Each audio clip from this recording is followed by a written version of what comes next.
viewers welcome back in our programme जी doctor साहब साडे कोल जिहड़ा कमेंट आया है अमन धनोआ जी दा साडी बाहरले मुल्कां च वसदे सिखां ते हिंदूत्वी प्रभाव वाली वीडियो ते ਇਹ ਲਿਖਦੇ ਹਨ WhatsApp ਤੇ ਇਹ ਗੱਲ ਘੁੰਮ ਰਹੀ ਹੈ ਕਿ ਇਹਨਾਂ ਲੋਕਾਂ ਨੂੰ ਪੰਜਾਬ 'ਚ VIP ਸਹੂਲਤਾਂ ਮਿਲਦੀਆਂ ਨੇ ਫਿਰ ਕਿਉਂ ਨਾ ਰਿਣ ਉਤਾਰਨ ਅਗਲੇ ਤੁਸੀਂ ਲੋਕ ਤਾਂ ਐਵੇਂ ਸੜ ਰਹੇ ਹੋ ਅਗਲਿਆਂ ਦੀ ਚੜਾਈ ਦੇ ਕੇ ਹਾ ਟੀਜ਼ ਕੀਤਾ ਡਾਕਟਰ ਸਾਹਿਬ या अमन तो आज का शुक्रिया ये बड़ा हमेशा ही बड़ा वाइज कमेंट होंदा है इन्हां दा और पूरे लेटेस्ट अप टू डेट रहंदे ने जी सो उन्होंने कहा भी ये तो ऋण उतार है वो तो कर्जा उतारते हैं जी उत्थे गया नूं VIP सहूलतां मिलदियां ने इत्थे आया नूं मोदी का दरवाज़ा उन्होंने खोलिया तो काफ़ी हद तक ये ठीक है क्योंकि ये बड़े पैटी लोग ने और इन्हां लई मैं कई बार जो चर्चिल का ये फ्रेज इस्तेमाल करदा है उन्हें वैसे तो इंडियन लीडर्स लिए गांधी नेहरू और बाकियां लिए कीता सी उन्हें कहा सी मैन ऑफ स्ट्रॉ कखों हौले लोग तो ये बहुत सारे इस किस्म की क्लास जिहड़ी है कखों हौले लोग ने और विक जाते हैं विकते भी कोई पासपोर्ट से विक जाता है किसी को यही होंदा है कि जी मैनू गया कौंसलेट ने कुर्सी पुछी जी चाह तक चाह मंगवाई और उत्थे गया मैनू जिहड़ा VIP ट्रीटमेंट दिता जी तो बिल्कुल ठीक है ये ऋण उतार है जी कालो जी दा YouTube कमेंट साडी बाहरले देशां विच वसदे सिखां ते हिंदूत्वी प्रभाव वाली वीडियो ते आया है ये लिखदे हन कदे ये लोग सिखां नाल 9 मास दा रिश्ता कर दसदे हन इन्हां ने सिखां दे शरीर नालों 9 भी जमूर नाल खिच के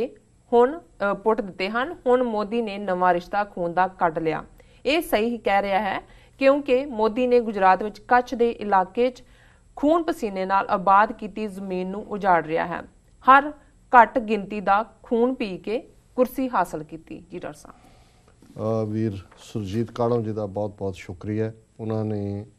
ਇਹਨੂੰ ਕਹਿੰਦੇ ਨੇ ਕਿ ਵੀ ਸ਼ਬਦਾਂ ਦੇ ਦੀ ਵਰਤੋਂ ਦੇ ਨਾਲ ਹੀ ਤੁਸੀਂ ਆਪਣੀ ਗੱਲ ਨੂੰ ਇਫੈਕਟਿਵਲੀ ਕਹਿੰਦੇ ਹੋ ਜੀ ਹੁਣ ਇਹ ਫਰੇਜ਼ ਅਕਸਰ ਮਾਸਟਰ ਤਾਰਾ ਸਿੰਘ ਦੇ ਜ਼ਮਾਨੇ ਤੋਂ ਲੈ ਕੇ ਤੇ ਬਾਦਲ ਤੱਕ ਅਕਾਲੀ ਲੀਡਰਸ਼ਿਪ ਜਿਹੜੀ ਹੈ ਬੜੀ ਰਿਪੀਟਡਲੀ ਔਰ ਜਦੋਂ ਉਤਲਾ ਡੋਗਰਾ ਕਹਿੰਦਾ ਥੱਲੜੇ ਫਿਰ ਸਾਰੇ ਹੀ ਕਹਿੰਦੇ ਨੇ ਕਿ ਜੀ ਹਿੰਦੂਆਂ ਨਾਲ ਸਾਡਾ 9 ਮਾਸ ਦਾ ਰਿਸ਼ਤਾ ਹੈ ਜੀ 9 ਮਾਸ ਦਾ ਉਹ ਕਹਿੰਦਾ ਵੀ ਹੁਣ ਜਿਨ੍ਹਾਂ ਨਾਲ ਰਿਸ਼ਤਾ ਬਣਾਉਂਦੇ ਸੀ ਉਹਨਾਂ ਦੀ ਪਾਵਰ ਨੇ ਤਾਂ ਜਮੂਰਾਂ ਦੇ ਨਾਲ ਤੁਹਾਡੇ ਨਹੁੰ ਖਿੱਚ ਕੇ ਮਾਸ ਤੋਂ ਅੱਡ ਕਰ ਦਿੱਤੇ ਹੁਣ ਇਹ ਕਹਿਣ ਦੀ ਤਾਂ ਗੱਲ ਰਹੀ ਨਹੀਂ ਹੁਣ ਜਿਹੜਾ ਜ਼ਾਬਰ ਹੈ ਜਿਹਨੇ ਤੁਹਾਡੇ ਨਹੁੰ ਖਿੱਚੇ ਨੇ ਜਾਂ ਜਿਹਨੇ ਤੁਹਾਡੀ ਇੱਕ ਨਸਲ ਮਾਰੀ ਹੈ ਉਹਨੇ ਨਵਾਂ ਫਰੇਜ਼ ਕੱਢ ਲਿਆ ਕਿਉਂਕਿ ਹੁਣ 9 ਮਾਸ ਦਾ ਰਿਸ਼ਤਾ ਕਿਹਾ ਤਾਂ ਇਹ ਗੱਲ ਯਾਦ ਆਏਗੀ ਕਿ ਭਾਈ ਉਹ ਤਾਂ ਤੁਹਾਡੇ ਸਾਹਮਣੇ ਟਾਰਚਰ ਹੋਏ ਨੌਜਵਾਨ ਨੇ ਜਿਨ੍ਹਾਂ ਦੇ ਨਹੁੰ ਖਿੱਚ ਕੇ ਉਹਨਾਂ ਨੂੰ ਮਾਰਿਆ ਜੀ ਹੁਣ ਮੋਦੀ ਨੇ ਜਿਹੜਾ ਰੌਸ ਸਟਰੀਟ ਦੇ ਵਿੱਚ ਆਪਣੇ ਲੈਕਚਰ ਜਿਹਨੂੰ ਬੜਾ ਪਬਲਿਸਾਈਜ਼ ਕੀਤਾ ਉਹਨਾਂ ਨੇ ਕਿਹਾ ਜੀ ਸਿੱਖਾਂ ਦੇ ਨਾਲ ਤਾਂ ਮੇਰਾ ਖੂਨ ਦਾ ਰਿਸ਼ਤਾ ਹੈ ਔਰ ਉਹ ਫਿਰ ਉਹ ਕਹਿੰਦਾ ਜੀ 5 ਪਿਆਰਿਆਂ ਚੋਂ ਜਿਹੜਾ ਇੱਕ ਪਿਆਰਾ ਹੈ ਉਹ ਸਾਡੇ ਗੁਜਰਾਤ ਚੋਂ ਆਇਆ ਸੀ ਭਾਈ ਮੋਹਕਮ ਸਿੰਘ ਹੁਣ ਉਹਦੇ ਨਾਲ ਉਹ ਖੂਨ ਦਾ ਰਿਸ਼ਤਾ ਹੁਣ ਉਹ ਵੀ ਤੇਰਾ ਖੂਨ ਜਿਹੜਾ ਉਹ ਮੋਹਕਮ ਸਿੰਘ ਦਾ ਖੂਨ ਹੈ ਤੂੰ ਉਹਦੇ ਟੱਬਰ ਚੋਂ ਹੈ ਤੂੰ ਤਾਂ ਉਹਨਾਂ ਨੇ ਬਿਲਕੁਲ ਠੀਕ ਕਿਹਾ ਵੀ ਇਹ ਲਹੂ ਦਾ ਰਿਸ਼ਤਾ ਠੀਕ ਕਹਿੰਦਾ ਕਿਉਂਕਿ ਇਹ ਉਸ ਪੱਖੋਂ ਨਹੀਂ ਹੈ ਕਿ ਭਾਈ ਮੋਹਕਮ ਸਿੰਘ ਦੇ ਨਾਲ ਕੋਈ ਲਹੂ ਦਾ ਰਿਸ਼ਤਾ ਜੋੜਿਆ ਵੀ ਜਿਹੜੇ ਹਜ਼ਾਰਾਂ ਸਿੱਖ ਕਿਸਾਨਾਂ ਨੇ ਆਪਣਾ ਖੂਨ ਪਸੀਨਾ ਇੱਕ ਕਰਕੇ ਉੱਥੇ ਜ਼ਮੀਨ ਆਬਾਦ ਕੀਤੀ ਅੱਜ ਜਿਵੇਂ 9 ਮਾਸ ਦਾ ਰਿਸ਼ਤਾ ਕਹਿਣ ਵਾਲਿਆਂ ਨੇ 9 ਖਿੱਚ ਕੇ ਜਵਾਨੀ ਮਾਰ ਦਿੱਤੀ ਇਹ ਲਹੂ ਦਾ ਰਿਸ਼ਤਾ ਕਹਿਣ ਵਾਲਿਆਂ ਨੇ ਉਹਨਾਂ ਕਿਸਾਨਾਂ ਦਾ ਲਹੂ ਨਿਚੋੜ ਕੇ ਜਿਹੜਾ ਹੈ ਉਹਨਾਂ ਨੂੰ ਬੇਘਰੇ ਕਰਕੇ ਜਿਹੜਾ ਹੈ ਇਧਰ ਨੂੰ ਧੱਕ ਦਿੱਤਾ ਔਰ ਬਿਲਕੁਲ ਇਹ ਜਿਹੜਾ ਇਹਨਾਂ ਦੋਨਾਂ ਹੀ ਐਕਸਪ੍ਰੈਸ਼ਨਸ ਦੇ ਵਿੱਚ ਬੀਤੇ ਦਾ ਜਿਹੜਾ ਸਾਡੇ ਨਾਲ ਹੋਇਆ ਸਲੂਕ ਹੈ ਔਰ ਇਹ ਸਾਡੇ ਮੂਰਖ ਵਿਕੇ ਹੋਏ ਜਾਲ ਕਿਸਮ ਦੇ ਲਾਲ ਬੁਝੱਕੜ ਜਿਹੜੇ 9 ਮਾਸ ਦਾ ਰਿਸ਼ਤਾ ਕਹਿੰਦੇ ਰਹੇ ਨੇ ਉਹਨਾਂ